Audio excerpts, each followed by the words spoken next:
riba. Apa arti riba? Arti riba secara bahasa adalah az-ziyadah, tambahan. Apa yang dimaksud dengan riba?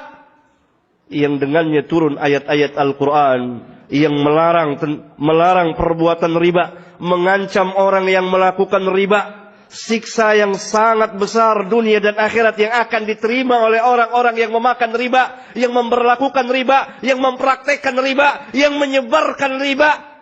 Bahkan segala yang berkaitan dengan riba terancam. Sebagaimana Rasulullah SAW telah melaknat pemakan riba, orang yang memberi makan riba, kedua orang saksinya, juru tulisnya dan kedua orang saksinya, mereka semua sama-sama berdosa.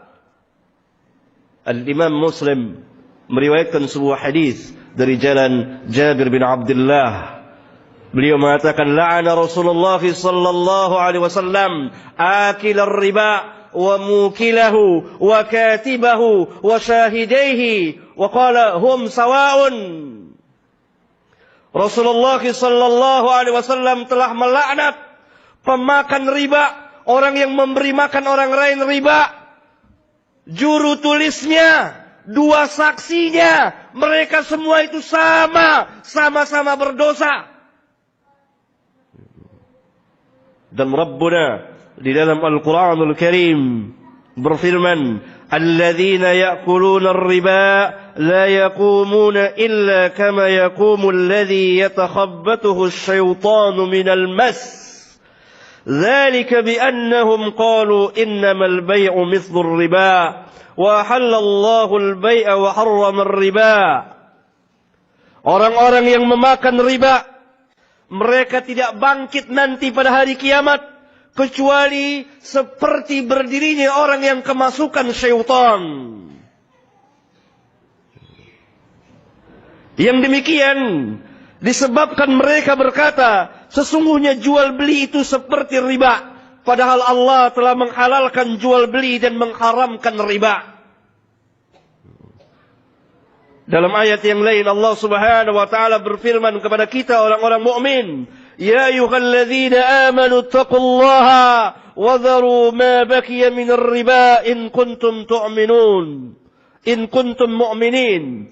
Wahai orang-orang yang beriman, bertakwalah kepada Allah dan tinggalkan segala sisa-sisa riba in kuntum mu'minin, jika memang kamu orang-orang mukmin.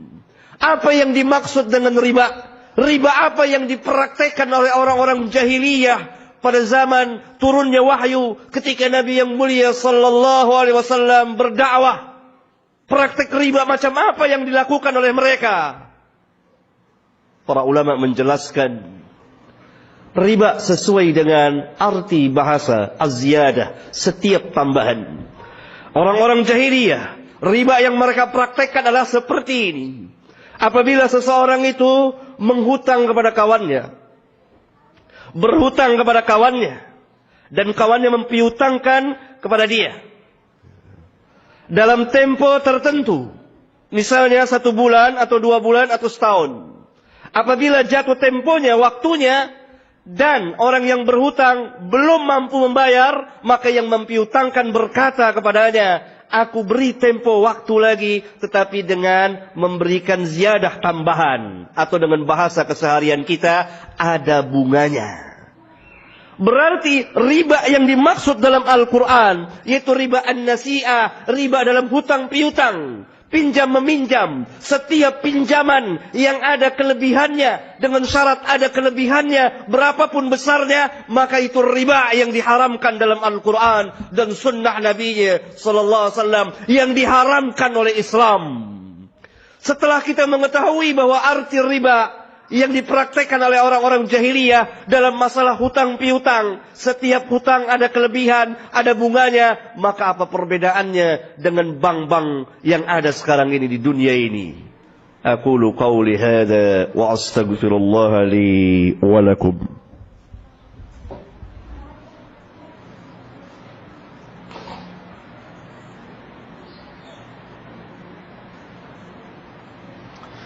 Alhamdulillah حمدا كثيرا طيبا مباركا فيه كما يحب ربنا ويرضى والصلاة والسلام على النبي الرحمة وعلى آله وأصحابه ومن اتبعهم بإحسان إلى يوم الدين وبعد. Di dalam Islam ada satu ajaran yang sangat mulia sekali, membantu orang yang sedang kesusahan. Salah satu caranya adalah dengan meminjamkan uang kepadanya. Maka dalam Islam urusan pinjam meminjam, hutang piutang adalah urusan murni sosial 100%. Tidak ada embel-embelnya, tidak ada pamrihnya, tidak ada bunganya. Hutang 100 bayar 100, hutang 1000 bayar 1000, hutang 1 juta bayar 1 juta. Sedangkan yang dimaksud dengan riba adanya ketentuan syarat. Hutang 100 bunganya 10 rupiah. Hutang 1000 bunganya 100 sekian persen dan seterusnya. Ini adalah ainur riba, riba 100%. Maka bank-bank yang ada di dunia ini yang mempraktekkan seperti ini tidak syak lagi adalah ini praktek riba yang pernah dikerjakan oleh orang-orang jahiliyah ketika turunnya wahyu Al-Quran, ketika Rasulullah SAW berdakwah kepada mereka. Sistem perekonomian yang seperti inilah yang kemudian dikembangkan di dunia saat ini oleh orang-orang Yahudi terutama, karena pertama orang yang mengembangkan riba adalah orang-orang Yahudi. Kalau saudara menyimpan uang di bank, maka saudara akan diberi bunga sekian persen. Bahkan kita berlomba-lomba untuk menarik bunga dari bank sebanyak-banyaknya. Dan bank itu pun berlomba-lomba satu dengan yang lain, bersaing untuk memberikan bunga yang lebih banyak, yang lebih banyak, dan yang lebih banyak. Ini ainur riba. Riba murni dan 100%. Kalau kita ambil bunganya, berarti kita makan riba dan terkena ayat yang mulia ini.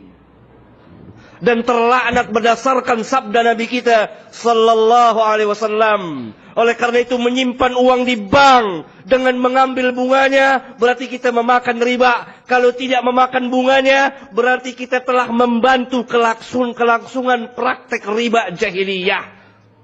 Sedangkan kita tidak boleh membantu sesuatu perbuatan maksiat sebagaimana Rabbuna katakan, wala ta'awanu 'alal itsmi wal 'udwan. Jangan kamu saling tolong-menolong dalam berbuat dosa dan permusuhan. Bank-bank konvensional yang bertebaran di dunia saat ini, para ulama kita telah ijma' mengatakan bahwa ini bank-bank ribawiyah yang diharamkan di dalam Al-Quran dan Sunnah Rasulullah sallallahu alaihi wasallam. Maka hendaklah kaum muslimin berjual beli, berdagang, menegakkan sistem perekonomiannya sesuai dengan syariat Rabbul Alamin. Jangan dia mengikuti cara-cara orang kafir dalam menegakkan sistem perekonomian mereka. Karena tegaknya sistem perekonomian mereka dengan riba, dengan perjudian, dengan penipuan, dengan gharar, dan dengan unsur atau cara pemaksaan atau unsur-unsur pemaksaan. Sehingga terjerat semuanya. Karena itu mereka menguasai perekonomian. Andai kata kaum muslimin memisahkan diri dari mereka, sistemnya berbeda sesuai dengan syariat Allah tabaraka wa ta'ala, pasti perekonomian mereka tidak seperti sekarang ini. Mudah-mudahan khutbah yang singkat ini bermanfaat bagi khatib dan jemaah. Walhamdulillah Rabbil Alamin.